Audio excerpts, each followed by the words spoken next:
This is the Graceful Atheist Podcast. Welcome to the Graceful Atheist Podcast. My name is David, and I am trying to be the Graceful Atheist.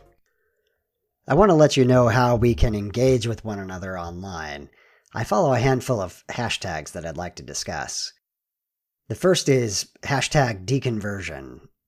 I didn't start this hashtag. It's relatively widely used, but I do monitor it. So if you have your deconversion story written down in a blog and you share it with the hashtag Deconversion, I will probably see it. The next hashtag is Secular Grace, which is a major theme of the podcast. If you have an example of people connecting with one another, or an example of belonging or awe, share that with the hashtag Secular Grace. And the last hashtag has some overlap, and that is Humanism is People. Use the hashtag Humanism is People if you have examples of people doing good out in the world who exemplify humanism. I'll be monitoring those hashtags, and I'll be sure to retweet, like, and share those whenever I see them. As always, the biggest thing that you can do to help the podcast is tell people about it.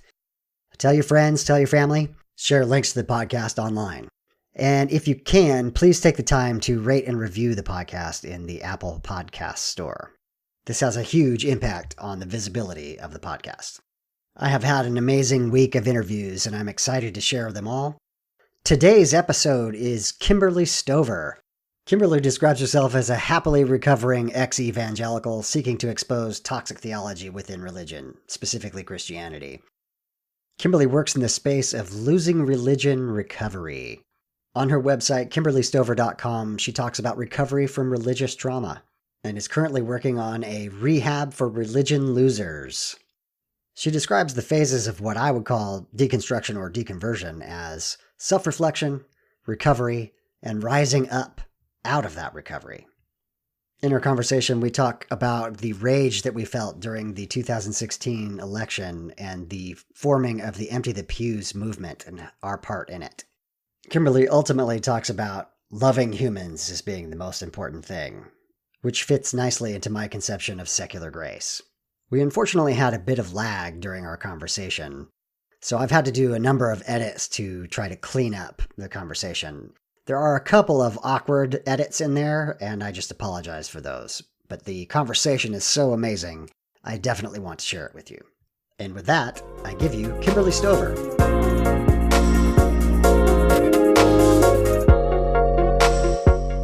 Kimberly Stover, welcome to the Graceful Atheist Podcast. Hi. Kimberly, you have a blog that I just recently discovered that talks a lot about losing religion and recovering from losing religion. And I'm very excited about that. Want to talk about that a lot. But first, let's start with your story. How did you grow up? What was your religious background? I grew up Baptist. It was a very small country, humble little church in rural Michigan. There was a lot of, it was Amish country. So it was this old 100-year-old brick church. My grandfather was the pastor of it. There was probably, I would say, 75 in the congregation on a good day on Easter and Christmas. Right. So it was just really small. Really great people. I mean, they were home. It was a home to me. It was everything I knew. We were there Right. Sunday morning, Sunday night, Wednesday night. So yeah, I have good memories of growing up in that church. Right. I think it's important that, often there are positive things about growing up in a church. There can be tremendously bad things, but occasionally things are good. And one of the good things is community. It's the people that you build relationships with. Yep.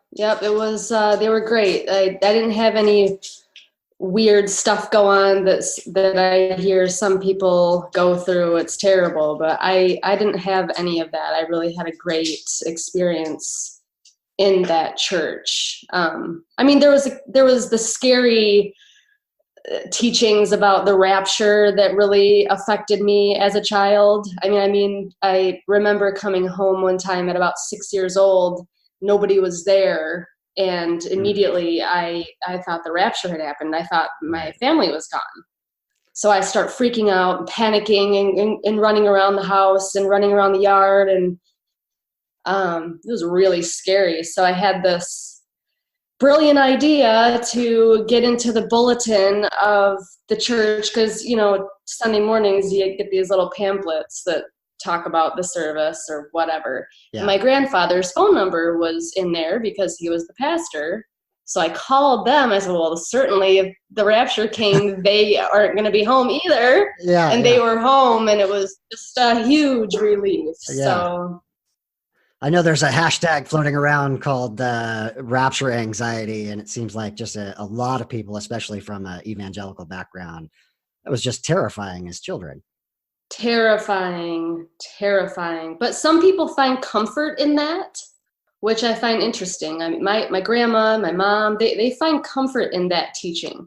I think it's kind of an escape from death, maybe. Like, yeah, if it comes, I don't have to die, which I understand that. But for me, it was just, oh my gosh, you know, this is horrible, and all these horrible things are going to happen to all these people. And right. And if you're young, unlike myself, if you're young, you're thinking, hey, I haven't experienced all of these things in life. And so there's almost this anxiety about, if Jesus comes, I'm not gonna be able to experience, you know, sex and life and relationships and jobs and what have you, you know, so there's almost this sense of missing out. Yep.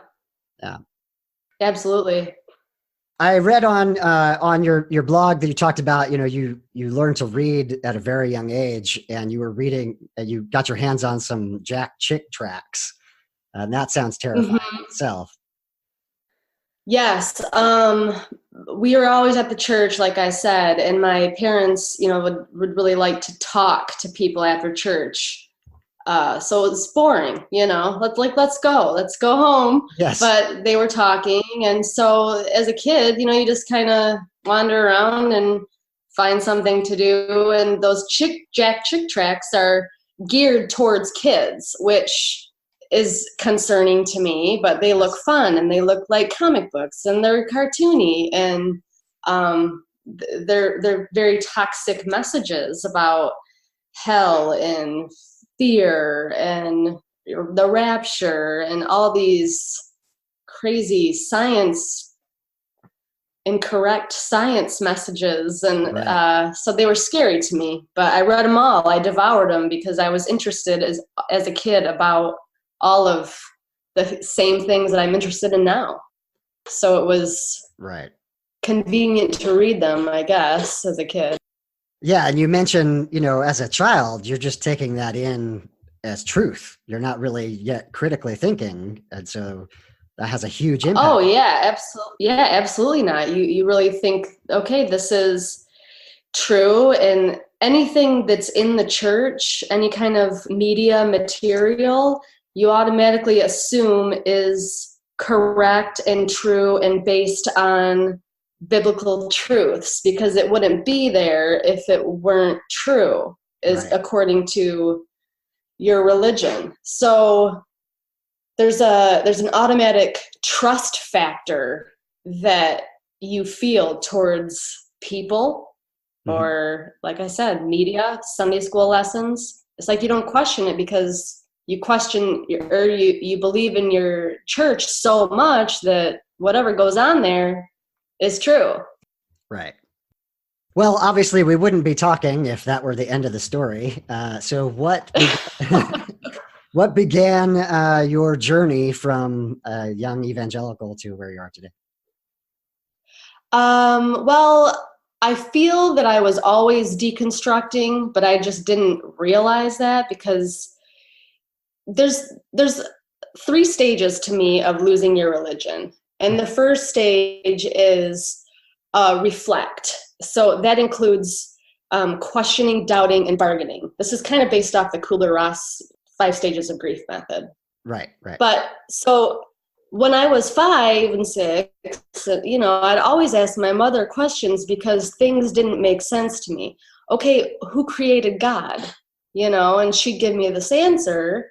well, he always was, and he always will be, and it just didn't like add up to me, because as a kid you're looking at things like grass growing, flowers growing, eggs hatching. You understand that something came before everything else. So so this, who created God, I've always kind of been deconstructing, questioning, but then you deny what your brain's telling you, so you kind of gaslight yourself. Yeah. Which I didn't come up with that. Somebody on Twitter did, and I forget, but I thought it was really brilliant. You do gaslight yourself, because I don't think many people that are still in the fold 100% believe everything there, but over time you continuously tell that logical brain to be quiet. You just keep on believing the stuff that doesn't make any sense. Right. So I was always kind of doing that. But I was really interested in it too. I really wanted to believe. I really wanted to be good, and my life was kind of a mess. So that was how to fix it. You pray, you study, you dig into the Bible, and that's supposed to fix all your problems. But for me, the more I dug into it, the more it fell apart. So it was bizarre. So after I got married, my husband at that time, we were involved in a lawn and snow care business in 2008. Well, at that time, everything was crashing economically and whatever. Oh, yeah. So the business kind of failed, because the area we were at was just really hit hard by the crisis.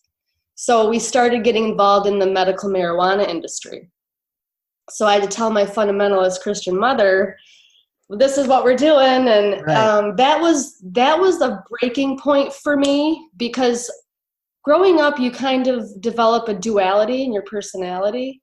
Like, you're one person with your friends and you're another person in the church or with your family or whatever. Yeah. So for me to be honest about that was really a breaking point for me. It was like the first authentic decision I made to be a part of something that I believed in. So I took it a step further, and I was going to prove that marijuana is biblical, okay? Because everything's got to be biblical, as you know, in that faith. It's just, that's right. So I'm going to prove it. So I start really studying the Bible for the first time, because I was a Christian for a lot of years before I actually studied it. You just take people's word for it. Yeah.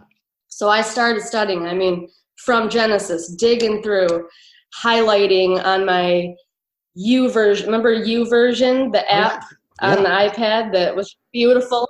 It was just beautiful app. So, you can highlight and take notes, and I was just really into this. Yeah. So I highlighted every time it talked about plants and herbs, and, I was really just, I'm going to prove this. I'm going to prove that marijuana is a blessing from God. It's medicine. Well, that really was what kind of sent me down a rabbit hole of discovery that has never ended to this day. Yeah. I have a similar story in that, like, a couple of years before I really realized I no longer believed, I was reading through the Bible using YouVersion, doing that a year through the Bible thing. I'd done that a few times, but the rose-colored glasses had somehow slipped. And so when I was reading, this, call to genocide and kill these people and take these women and the children too, and it just hit me as a ton of bricks of, how did I not see this for what it is before? And I think that that's a really common thing, that people that for kind of the first time, they really look at the Bible with fresh new eyes and actually read it, discover that the things that are in there are sometimes horrifying. Yes, absolutely. I will never forget when I knew I had gone too far. It was when I started to see the tribes of Israel. I started to see them very similar to the signs of the zodiac. So they describe all the sons. It's like, hey, wait a minute. This is exactly like the zodiac. And wait, what's going on here? So then I researched that. There's a lot of people that have made this connection. There's a lot of scholars that have made this connection, because it's essentially people in ancient times trying to make sense of the skies, which makes sense to me. But, when you're a Christian, when you're in that culture, you really believe literally that all these people existed. So it's right. I just knew I had gone too far once that happened. Yeah. And then you start reading crazy stuff about animal sacrifices and blood drops, and it's like, it seemed more satanic to me than it did God. Right. It was just bizarre. Yeah. And Jesus seemed opposite of the God of the Old Testament, just completely opposite. But they're supposed to be the same. But I couldn't imagine Jesus saying the things that the Old Testament God said, but it's supposed to be all the same entity. Just didn't make any sense. Right. So it just fell apart. And the more it fell apart, the more it fell apart. Right. Would you describe that as a process, or was there a particular day that you thought, I'm not a believer anymore? Oh, it was totally a process. It was a while that I came to that conclusion, because it was certain doctrines that fell apart one by one. It wasn't like it all crashed in one day. Yeah. It was like a brick wall, and the bricks start coming out. And once one comes out, another comes out, another comes out, and pretty soon there's nothing left. So right. You just have to completely start from scratch. It's not a choice, though. I think there's a misconception with ex-evangelicals or atheists or agnostics. I feel that there's this misconception that we're choosing to be this way, or that we're trying to persecute people by talking about this or discussing this, and that's not true whatsoever. We're just people that are kind of waving the flag here, going, hey, wait a minute, there's a lot of toxic elements in this, and we need to discuss this for society, because a lot of the ills of society is kind of evolving from these ancient beliefs, and it's not really a choice. Like, you can't force me to believe in a talking snake. Like, I can't do that. Right. I can't. I'm glad you brought that up. That was one of the things I had highlighted to bring up, is that I very much agree with you that it's not a choice. It's not that I walked away from religion. It's that I ceased to be convinced about the claims of Christianity. I do not find them to be true. And just like you say, I could not force myself to believe it anymore. Right. And it was such a relief when I just kind of embraced that. It was almost just, wow, I don't have to lie to myself anymore, because I don't feel the pressure of saving the world. I can love people without an agenda, which was huge. Yeah. Because you always loved people with an agenda. They were conversion projects. Yeah. Everyone was a conversion project. And I even have to watch that now, because now I find myself with the same kind of toxic behavior. Like, now I want to deconvert everybody. Yes. So it's the same kind of, but I got to watch that. And I'm getting there, but I definitely find that for myself. Like, I really respect anyone who's gone through the self-discovery process that you describe, and no matter where they are on the spectrum of belief, right? If they're just doubting, if they're just deconstructing, but they still believe in God in some way that they define that, or if they've completely let it go. But I find myself, I want to reach out and say, come to the dark side. It's so much easier. Absolutely. You mentioned like trying to find evidence in the Bible for permission for marijuana. And I feel like the LGBTQ community is doing the same thing. They're just twisting themselves in knots to find reasons in the Bible to remain a Christian and be whole in themselves. And I just want to say, you're just carrying baggage with you that's not necessary. Yes. And I try to do that too with LGBTQ. There used to be a website called soulforce.org.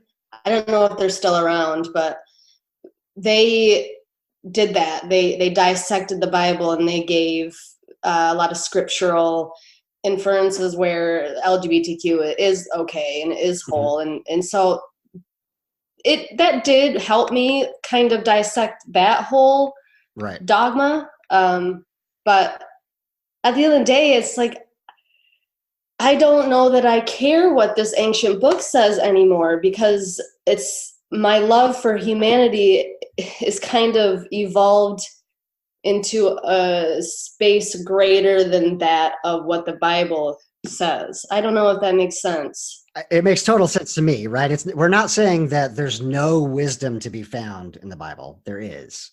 Right. It was written in a particular time, in a particular culture, with a particular set of values that no longer apply, and trying to stuff modern ethics and problems into that box is difficult at best, right? Absolutely. And to think of the Bible as God's word, that became really problematic to me when I started finding errors, contradictions. It was not cohesive. It's like, if it's God's word, then it should be grammatically correct. It should be cohesive. It shouldn't be contradictory from this to this. This says one thing here. This says one thing here. Right. Shouldn't it be the same? Yeah. So, I mean, once you start asking those questions, it doesn't take long to start just steamrolls, and then you start really asking a lot of questions, and before you know it, you're starting from scratch. One of my favorite Instagram accounts is The Bible is Funny, and they do a great job. If you've ever seen The Bible is Funny on Instagram, I will subscribe shortly after this call. It's super great. They put verses on there and just funny little captions, and it kind of makes you look at it this is just a book, but it's very interesting. It was written a long time ago. It's inspiring, but no more inspiring than Harry Potter is to me. Right. That's kind of the way I look at it now. Yeah, it's a piece of literature. I find great wisdom within, Dostoevsky and Tolstoy or whatever you find meaningful, right? Mm-hmm. And trying to drag the human truths that's being described you can find that in all kinds of different sources. Yes, and once I realized that was okay, it changed my life. Like the Jonah and the whale story. I never believed that, because that's just not logical, and nobody's getting eaten by a whale and surviving for 3 days. That's just not happening, right? Obviously. But so for my brain, though, I could still read that story and I could still see some very spiritual truths in it. I don't need to believe that happened in order to find the deeper message. Right. I think a lot of people struggle with digging deep. They just see it very on the surface. They believe that happened, because if they don't believe the Bible. But really, it's just so much deeper than that. Right. It's mythology to me. I'm not saying I'm correct, but to me, it's mythology. So what would you describe yourself now? I know some people don't really like labels, but do you describe yourself as agnostic, spiritual, but not religious? How do you describe yourself as you are today? I would say that right now I am agnostic, I would say. I've tried on atheism. I've read, a lot of books about that. Godless by Dan Barker, incredible book. Mm-hmm. But there's too much weird, bizarre synchronicities in my life. And he explains that in the book, and you would probably explain that too. Like, these things are random, But I can't bite on that. It's just, there's just too many weird synchronicities and just strange things. So I don't really know what it is I believe in, but I believe in something, maybe mathematics, maybe an energy, a collective higher power, something, but I don't know how to define that. Sure. I definitely don't believe in an old man in the sky. Right. And I definitely don't believe in this idea of hell. I don't believe that. I don't believe in the rapture. I believe that we are all kind of part of something greater to try and make the world better and evolve into as close of a utopian society as we can. That's kind of what I see. Mm-hmm. Yeah. And it's strange because I used to just see it getting worse and worse and worse. But then when I stopped believing in the rapture, it's like, wait a minute, I don't have to think that way. I can actually think that we can make it better. Right. Which was life-changing. And we have a responsibility to do so. Yes, absolutely. Because once you start loving humans outside of the agenda, you realize, oh my gosh, look at all this suffering, look at all this stuff going on. How can I just sit back and not do anything about it? Because I'm so lucky, because I'm privileged. Right. Yeah. The thing that I hammer home and what this podcast is about is something I call secular grace. And that is recognizing that it is our relationships with each other that provides a tremendous amount of meaning in our lives. And we have responsibilities to one another, and we need to love and accept one another as we are. And so definitely I'm coming from a naturalistic point of view, but what I think is great is that when you kind of shake off the constraints of Christianity, you get to ask all those questions and you're free to figure out what it is that you believe on your own. Yes, it was very liberating. It was amazing. But there's a lot of anger and depression you got to get through before you reach that point where you can look at the people in the fold and you can see them just as with a compassionate viewpoint instead of being angry, because they just got wrapped up in it too, just like I did, just like you did. We got wrapped up in this whole, I don't know, fantasy world, I would say. It's kind of a fantasy world. Yeah. And it gets reinforced I think it's a form of love addiction, because you reinforce this all the time through music. So when you worship God, is the same thing as like being in love with someone, because you're worshiping this God in your brain. It's bringing about good feelings chemically. Right. So when you're in your car and you're listening to worship music, you feel uplifted by the neurotransmitters in your brain. So this gets reinforced over time, over years, this gets reinforced. So when that falls apart, it's like losing like a love. It's like you're going through that, like a breakup. Right. Very strange process. But after you go through that, you see it for what it was, and it was just chemical reactions. Right. I think this is a good segue. I want to focus now on your work in losing religion. You mentioned earlier the Kubler-Ross stages of loss. How is deconstruction or deconversion like those stages of loss? Well, for me, I noticed that I went through 3 main stages. The first stage was reflect, like I said previously, and that kind of includes questioning, doubting, and bargaining, because you're trying to grab onto it still. You're trying to hold onto it. Yeah. And then you move into recovery, which is when things really start to deconstruct.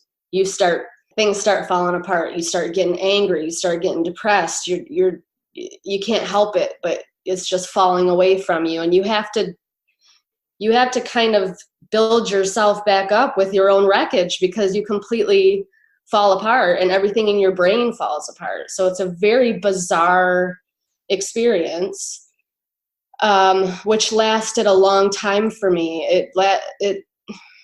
I would say I was stuck in the recovery stage for a very long time, because I just couldn't get past being angry, especially since the election. That really, I've never been so angry in all of my life. So I had a hard time with that, especially with family, because you experience a lot of family rupture when you're losing your religion, because you don't want to hurt them, but you can't help it. It's just, anyways. And then you move on to the rising stage, which is acceptance and ascension and a new creation. So you build your life again without that falsity that you built your life on before. Right. So there's reflect, recover, and rise. And that's what I noticed, which I would think would help people know that what to expect when they start going through this process.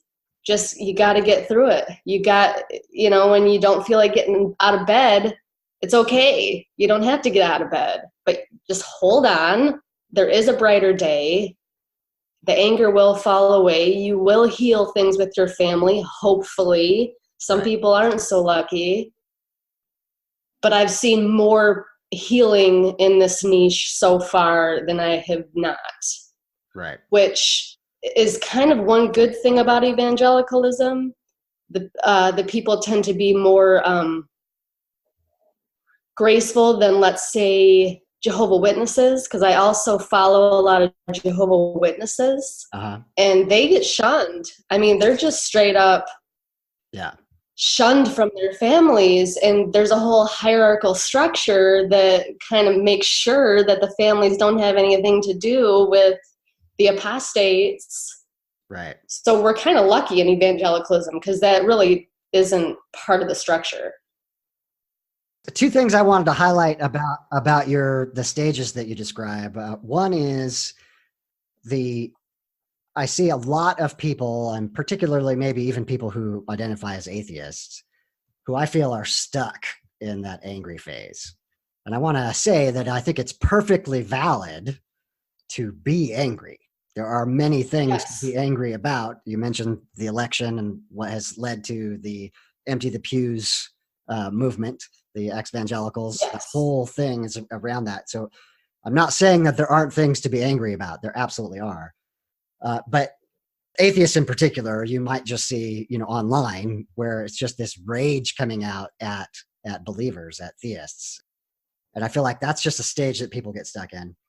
Secondly, talking about healing relationships, my focus that I try to tell people as they're going through this process is the people around you are the most important thing in your life, and you're angry right now. But be careful not to burn those bridges, because there's this intoxicating mix of all this newfound information. You have all this argumentation that you've just learned, and you're angry and hurting. Right. And you're hurting. And hurting. Yep. You lash out at all the people around that you love. And, give it 6 months, 3 years, 4 years, you might feel differently. Can you talk to that at all? Yes. I have just been able to start to embrace, like I said, feeling compassion instead of anger. Mm-hmm. I just had to realize that I'm going to have to go this way, and I have to speak to those that are going through this. I have to be a voice on this side of things. I can't sit in the anger, because I can't lead from an angry place. I mean, I'm a little embarrassed at some of my past blogs when I was writing at Pathios.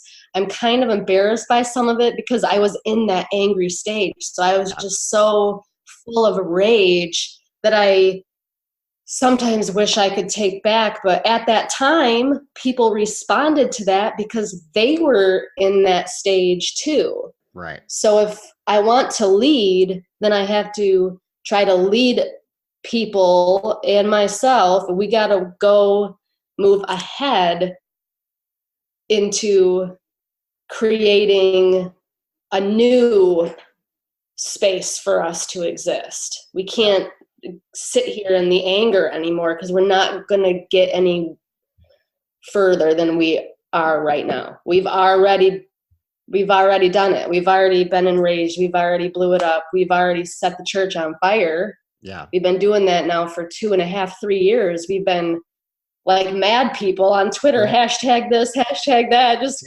so angry. Yes. But now it's time to build, I think, instead of tear down. I could not agree more. I think one of the things that drew me to your work is this very thing, right? And I think one other phrase that you use is you're talking about rising out of recovery. So, which is something that isn't often stated explicitly the way you've phrased that. Yes, you're in a time of recovery. You're going to have a lot of emotions. You're going to have a lot of trauma that you work through. But at some time you rise out of that. You start to build something that is new and healthy, and you find meaning in your life that is not just the anger at looking backwards, but hope looking forward. Yeah, I have a friend who is a recovering alcoholic, and we talked about this whole concept of sometimes people get addicted to recovery. Mm-hmm. So they don't know how to build themselves out of the AA space, mm-hmm. if that makes any sense. So at some point, I don't want to be toxic anymore, because I feel like a lot of our toxic behaviors in evangelicalism filtered into the empty the pews. Yeah. Like we kind of were no different then as we are now. And at some point we got to stop the toxicity. It's just going to take time though. Right. I've been out for now almost 8 years. So a lot of the empty the pews people started leaving after the election.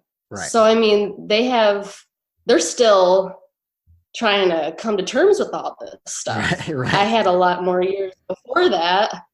So it'll just take time, which I'm excited about. I'm excited to see what happens when this movement enters the rising stage, because, wow, we can do a lot of good work once we stop trying to rage on about it. Right.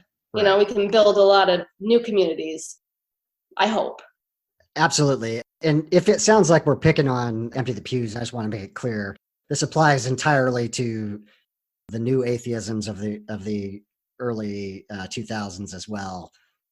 If we're not moving on beyond just arguing about the existence of God, then we haven't really gained anything new. And so I'm all about, let's focus on building relationships with one another. Let's make the world a better place. Let's focus on learning ethics for ourselves and for our communities and doing something positive and not just focusing on tearing things down.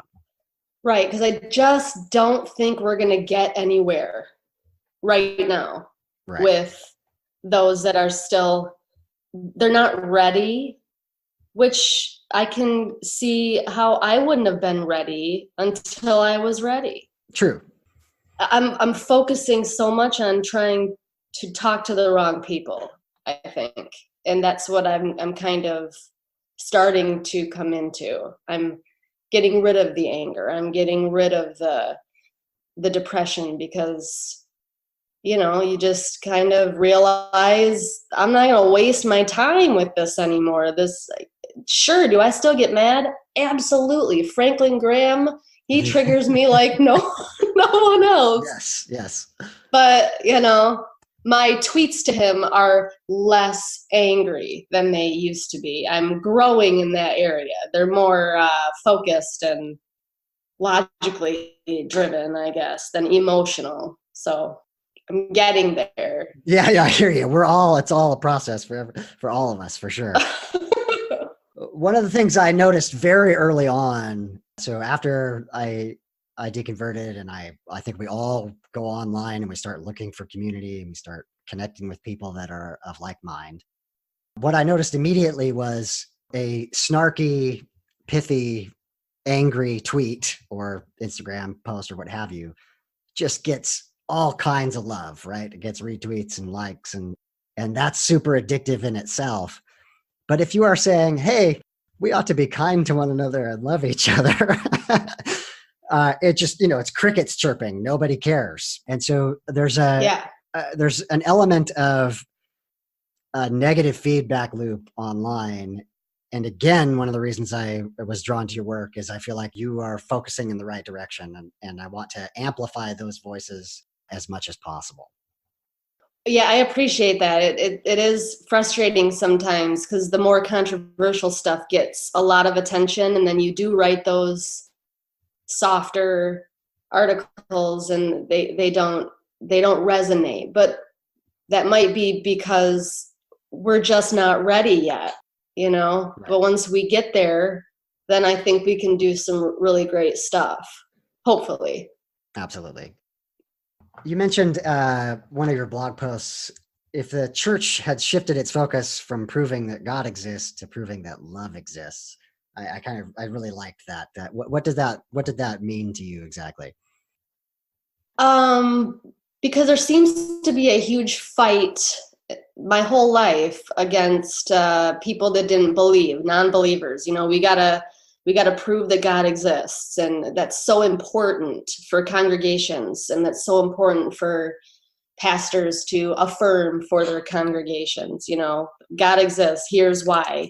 And they come up with all sorts of bizarre reasons to prove it, like near-death experiences and all this stuff to prove that God exists. Well, why is that so important? Why we should be focusing on proving that love exists instead of proving that God exists, because essentially they're the same thing according to Christianity, right? Mm-hmm. God is love. So if we really spend a lot of time proving that love exists, it would spur action and movements and inspirational speakers. The sky is the limit if we try to prove that love exists, rather than wasting our time on trying to prove this entity that's not getting us anywhere, proving that exists. Right. Proving that God exists. Where is it getting us? Yeah. Well, they would tell you, well, it's getting people to heaven. It's saving them from hell. Okay, but it's not doing anybody any good right now, right here. Exactly. So it's like the ancient people in power kind of chipped away at everybody's love or humanity with these messages of hell and eternal damnation, because it's like immediately it separates you. I'm better than this person because I'm saved and they're not. So automatically you get this sense of elitism that you're more important. Mm-hmm. We do that in America. We feel like we're more important. Right. We're not. We're just humans, and we're just sharing the same planet. We're no more important than anyone else on this planet, which is a bizarre correlation that we've all noticed, that evangelical Christianity, specifically white evangelicals, are the first and foremost group to embrace this America first, which makes absolutely no sense because it's absolutely contrary to Christ. 100%. Yes. So, it's very frustrating. Yeah. The irony for me is, I think the thing that led me into Christianity, I happened to come to Christianity in my late teens, was the character of Jesus in the Gospels, who was calling out hypocrisy and self-righteousness, and specifically focused on the religious leaders of that day. But this idea of he had come for the sick and not for the well. And what I find interesting is that I think that message still applies very much to modern day evangelicalism. They are the Pharisees of our day. But it also applies in the secular community as well. As soon as we start to think that we're better than people because we're the smart ones, we figured this thing out, we've placed ourselves above them. And if we are not recognizing each other's humanity, we're the ones that are wrong. We failed somewhere. Yes. Yep. I just been able, that's what I'm trying to embrace right now, is because you do get a little arrogant when you get outside of the fold. But I think that's because it's like a protection, a self-defense mechanism. Mm-hmm. You're hurting, you're dealing with trauma. So immediately you build up this, well, I figured it out. I'm smarter than you. But it's just projection, because you're really hurting. You're really feeling alone. You're really feeling isolated. So once I started to really see them as we're on the same level, it's just I'm further ahead on this staircase of human evolution. I'm not any better. I'm just ahead. Mm-hmm. Like we're the pioneers, I feel like, of a new day, a new age. Yeah.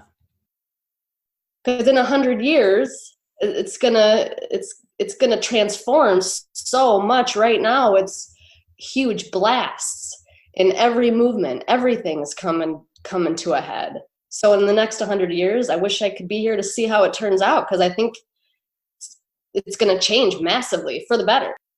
Yeah, you mentioned in the blog a couple of times just all of this research that we're starting to see about people leaving religious institutions, this idea of the people that mark none of the above, or the nuns, NONES.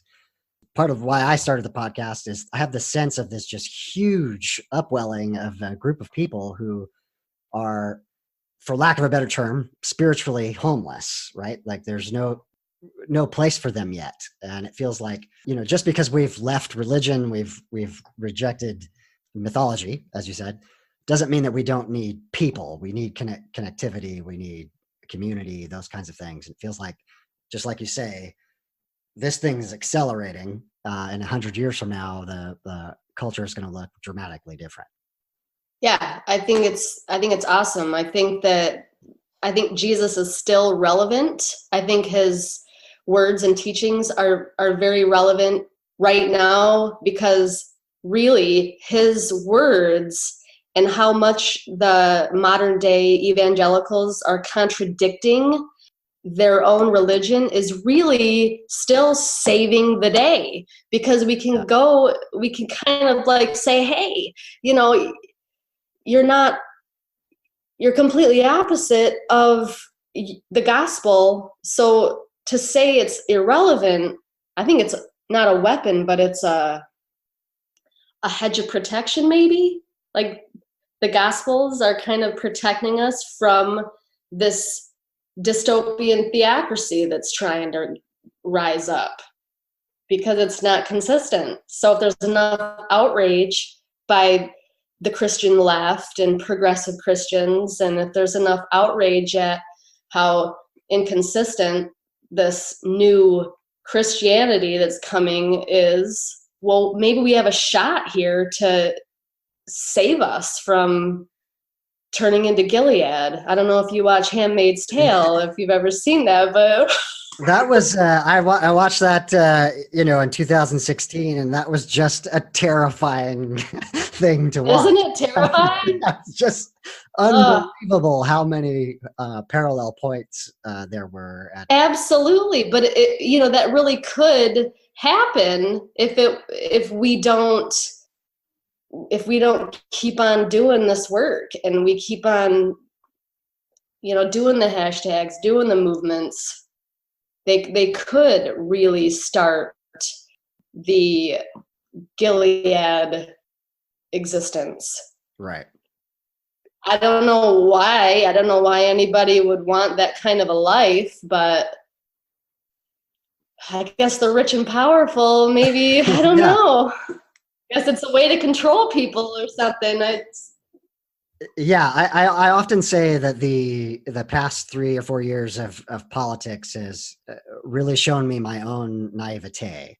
I grew up with NATO as a sure thing, and that, these alliances that we all came together after World War II and decided, never again. We won't let demagogues cause horror and tragedy and humanitarian nightmares. And in my lifetime, then seeing the creep of facts no longer matter, the use of populism, and using the baser instincts of human nature to further political power, it just shocks me and has shaken my naivete to the core of just, these are things that are fragile and that we have to protect. We have a responsibility to be civically engaged and to react to these kinds of threats. Absolutely. And I feel that growing up in Christianity, you're very naive to the agendas of people. Like you kind of have this, you trust that people are good. You trust what they say, that you trust their word. If they say they're a Christian, you believe it. It's like an automatic, it's an automatic way for people to get others to trust them. I'm a Christian too, Right. Immediately other Christians will trust that. Yeah. Which, that's why one of the things I want to expand on in my work is the connection between narcissism and Christianity. I think that Christianity is attracting narcissists, especially clergy, leaders. Yeah. They get adoration, they get admiration, they can exploit, they can control, and they have their flying monkeys that will, make it believable, and which is sad because looking back, I feel like the God I believed in was very narcissistic. He had narcissistic traits. Worship me, believe in me. If you don't, I will send you to hell. It's very abusive. It's very narcissistic. So it's the same cycle. It's the love bomb, devalue, discard. Well, the whole cycle of God to me was you feel loved because of this, you're saved, and then you start feeling shame and guilt, so you're being devalued, and then you're discarded. If you don't change, you're going to experience hell, or you're going to experience bad things happening to you. And then you get saved again. So then you feel the good feelings of the love bombing, and then it's devalue, and then it's discard. So I'm very interested in that connection because I see that connection. I see that it's priming people to be attracted to narcissists. And I also see that it's kind of creating narcissists because you're wounded as a child in Christianity. If you're sensitive, you're wounded by these messages of hell and fear and all this stuff. So already your heavenly Father has wounded you, which that's how narcissism develops, and a childhood wound. Right. So it's creating narcissists, and it's also creating people that are kind of enabling narcissists. I don't know if that makes any sense, but I'm very interested in that connection. I want to go to grad school for that because narcissistic abuse recovery is huge right now. If you get on Instagram or Quora and you start reading these questions and reading these answers, there are a lot of people. This is a kind of an epidemic, how many people are being victimized by narcissists. And so it's obviously a societal problem. Well, obviously it is. I mean, white evangelicals just elected a narcissist to the presidency of the United States. So they were like primed to accept it. Yeah, Exhibit A. Yeah, absolutely.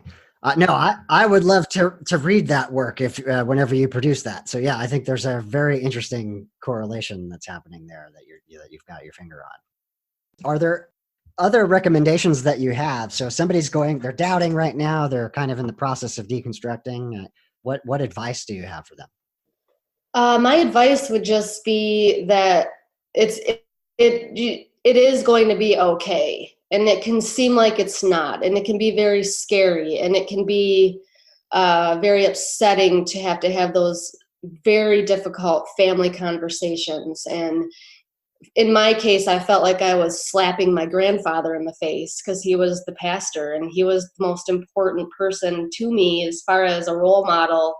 And he had passed away before I lost my religion, but that was difficult. But you've got to realize when you're going through this that it isn't anything you are doing wrong to anyone else. You are not hurting your family Right. by thinking, studying, questioning. And that's really hard for people to accept. They feel that they are disappointments. At least for me, I felt like I was a disappointment. I felt like everybody was going to be mad at me. I was going to lose my family, but none of that happened. Yes, we had tough conversations. Yeah.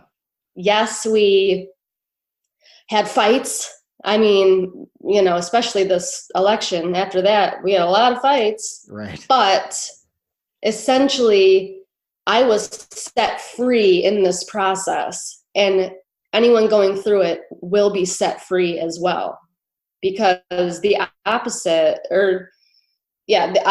of belonging is fitting in. I just heard that yesterday from Brené Brown, and I thought it was absolutely profound. The opposite of belonging is fitting in, because if you're fitting in, you're not truly yourself. So this process is going to set you free to be the most authentic you, which has been so healing to me that it's like I don't wish the process on anybody, but I do now because I'm on the other side of it. I'm not in that recovery phase anymore. I'm on the other side of it. So it's worth it. It's worth it to go through, because I'm not afraid anymore. I don't worry about hell anymore. I don't worry about every little thing I do and, question, what does God think about this? What should I do? What's the sign? God, send me a sign. It was exhausting being that way. So totally. So to look at life pragmatically and just make decisions and be focused. I'm still getting better at that, but it's worth going through all this. So I guess my advice would just be, it's cheesy, but hold on for one more day. Just keep holding on, because it does. Sometimes that's all it takes. Yeah. Over time, it gets easier over time. It gets better, and make sure that you find community. That is very important. So Empty the Pews has been a great community for me, but there's tons, whatever your religion is. There's ex-JWs, there's ex-Mormons, there's ex-Muslims, there's ex-Christians. There's all sorts of easy community you can find because of this awesome internet that now connects us all. Right. That you're never alone, and you're not alone. And that's huge. That's huge to just know that, hey, I'm not alone at all. There's so many people just like I am. In books, read all the books you can.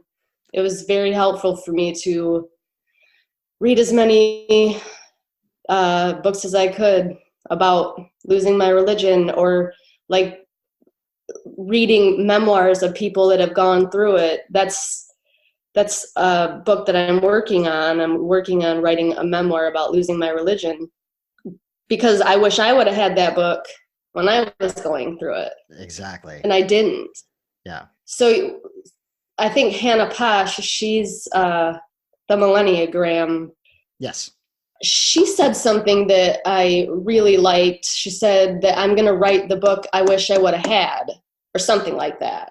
Yes. And that's so important. So if you have a voice that's important, put it out there, be creative, get your own blog going if that's your thing, do a podcast. The more the merrier, because we all we're all a part of something, I think, that's Absolutely really important for humanity. All of us, all of us that are kind of losing religion or whatever, we're it's kind of magical. It absolutely is. Yeah, I don't know. yeah. Many of us were really very involved in our churches or whatever religious background that you come from. You might have been a lot of participation in the community, and then you walk away from that, and there's almost a sense of, what do I do now? But you're absolutely right. Writing a blog, starting a podcast, writing music, writing a book, having some creative outlet where you can describe your personal experience, it can be a very meaningful process. Oh, absolutely. It's very important to have a creative outlet. Even if there's one person on Instagram that I found recently, and she is cross-stitching like apostate stuff. Like it's hilarious. Yeah. But that helps her or him. I don't know. I don't really know who it is behind this, but it's funny. But anything to kind of not make light of it, but just put into something, creating something is definitely important when you're going through this process. Absolutely. Also, what I wanted to say was for advice is my life has gotten so much healthier since I lost my religion.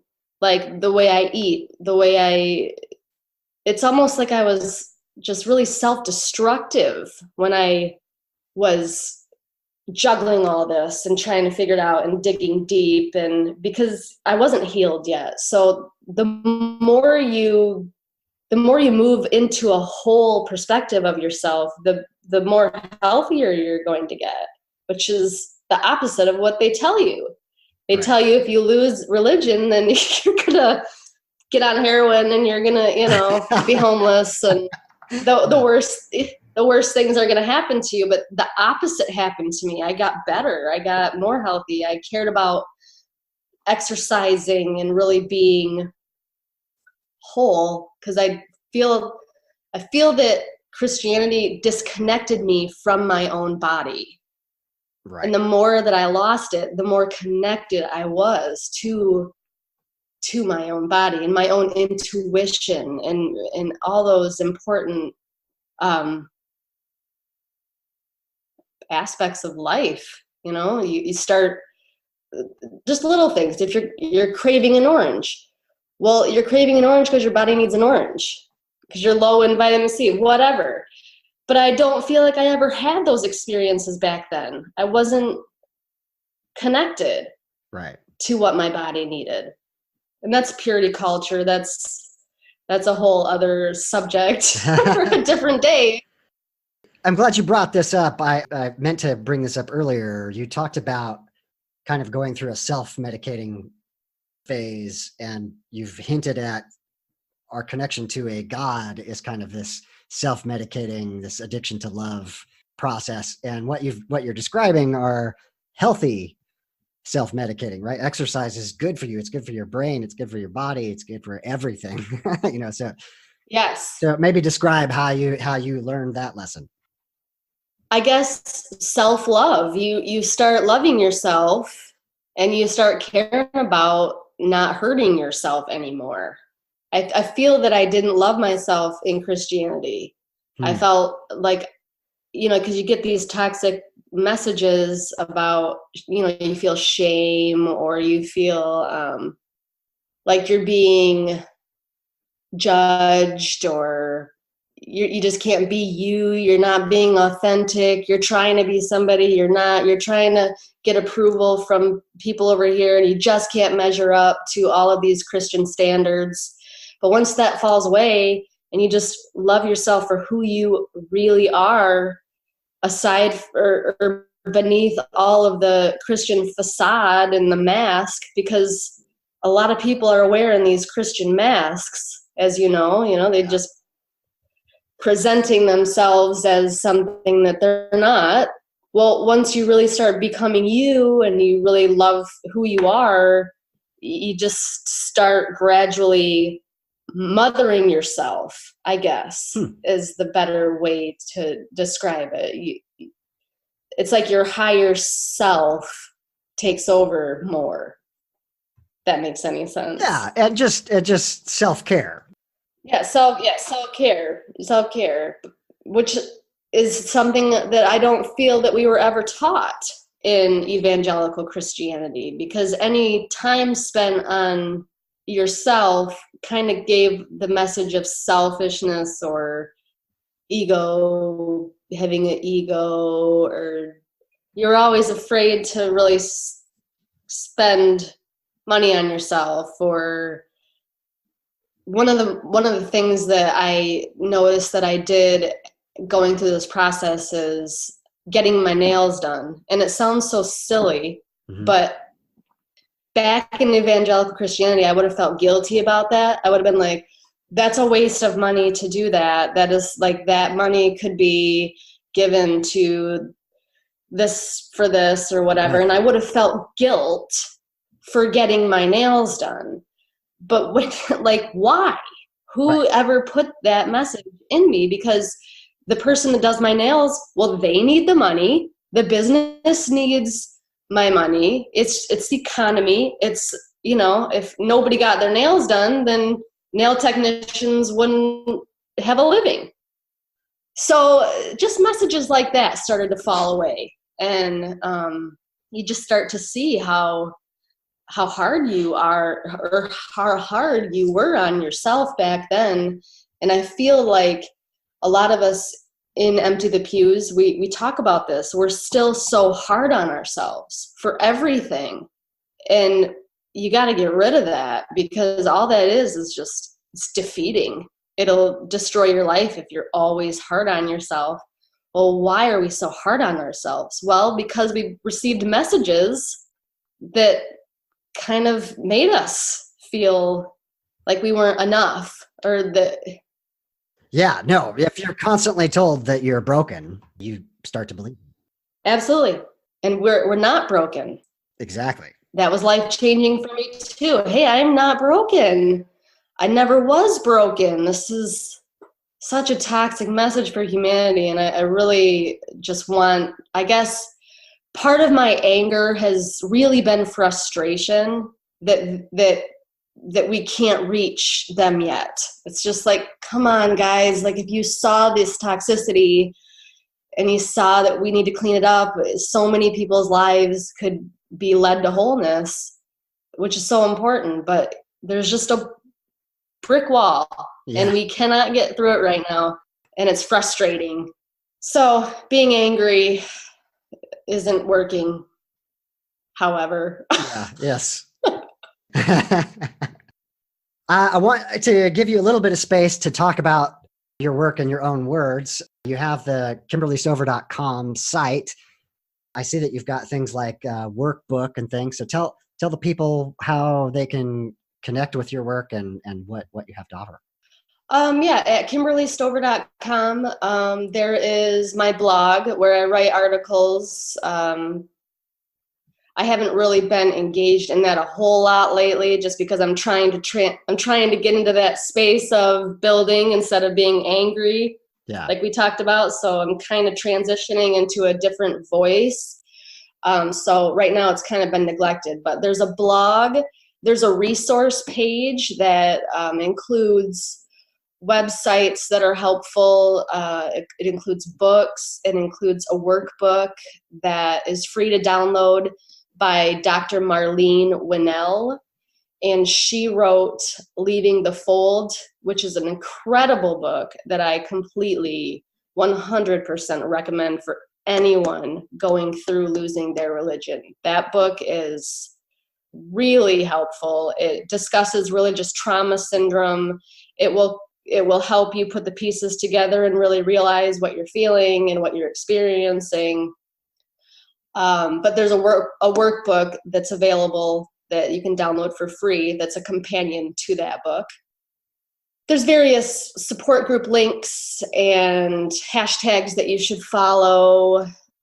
There's a playlist on my site that is just kind of a fun way to kind of think about recovery. It's just a Losing Your Religion playlist, just songs that really meant something to me going through this process. And a lot of times what's funny is like breakup love songs have always been very relevant to me going through this, because it's the same exact loss. Like REM, Losing My Religion, famous song, everybody knows it.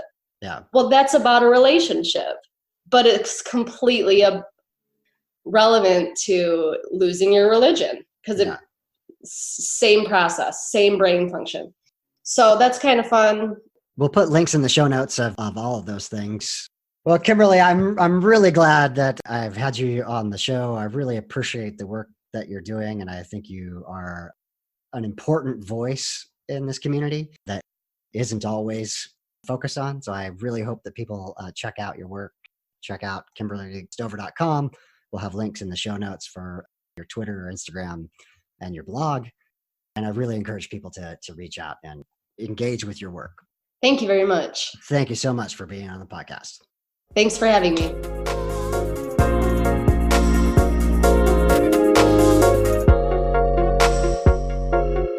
Some final thoughts on the episode. I find it interesting every time I discover a new voice out there in the deconversion, deconstruction space. What's interesting is how we each come to struggle through describing this process and trying to help others through it as well. I think Kimberly has an amazing voice and a perspective on this process, and I hope you'll reach out to her and engage with her work. Her website is KimberlyStover.com. You can reach her on Facebook at Real Kimberly Stover, and Twitter, Real Kim Stover. Instagram is Kimberly_Stover_writer. And of course, I'll have links in the show notes. Kimberly also mentions a book during the conversation. This is Marlene Winell's Leaving the Fold, and I'll be sure to leave a link to that as well. I particularly liked Kimberly's conception of rising up out of recovery, that we of course have to go through a time of recovery while we deal with our emotions and the hurts and work through that process. But ultimately, the goal is to move on, to begin to build something new, to have meaning and purpose in our lives that is not related to religion. To quote Kimberly, we no longer have to think that way. We can make it better. If you're going through the deconstruction or deconversion process, I encourage you to reach out to Kimberly and check out her work. I want to thank Kimberly for being on the podcast, for sharing her ideas and all of her insight into humanity. The more of us out there talking about this subject, the easier it is for those who come after us. I also encourage you to participate, to put your voice out there, as Kimberly said, to be creative. Find a way to describe the process that you've gone through that might be helpful for others. Again, if you share those with hashtag deconversion, hashtag secular grace, or hashtag humanism as people, I'm likely to see that and I will definitely share it. Thank you for joining me on the Graceful Atheist podcast. Time for some footnotes. The song is a track called Waves by Makaih Beats. Please check out her music. Links will be in the show notes. If you'd like to help support the podcast, here are the ways you can go about that. First, help promote it. The podcast's audience grows by word of mouth. If you found it useful or just entertaining, please pass it on to your friends and family. Post about it on social media so that others can find it. Please rate and review the podcast wherever you get your podcasts. This will help raise the visibility of our show. Join me on the podcast. Tell your story. Have you gone through a faith transition? You want to tell that to the world? Let me know and let's have you on. Do you know someone who needs to tell their story? Let them know. Do you have criticisms about atheism or humanism, but you're willing to have an honesty contest with me? Come on the show. If you have a book or a blog that you want to promote, I'd like to hear from you. Also, you can contribute technical support. If you are good at graphic design, sound engineering, or marketing, please let me know and I'll let you know how you can participate. And finally, financial support. There will be a link on the show notes to allow contributions which would help defray the cost of producing the show. If you want to get in touch with me, you can Google Graceful Atheist, or you can send email to gracefulatheist@gmail.com. You can tweet at me @gracefulatheist. Or you can just check out my website at gracefulatheist.wordpress.com. Get in touch and let me know if you appreciate the podcast. Well, this has been the Graceful Atheist Podcast. My name is David, and I am trying to be the Graceful Atheist. Grab somebody you love and tell them how much they mean to you.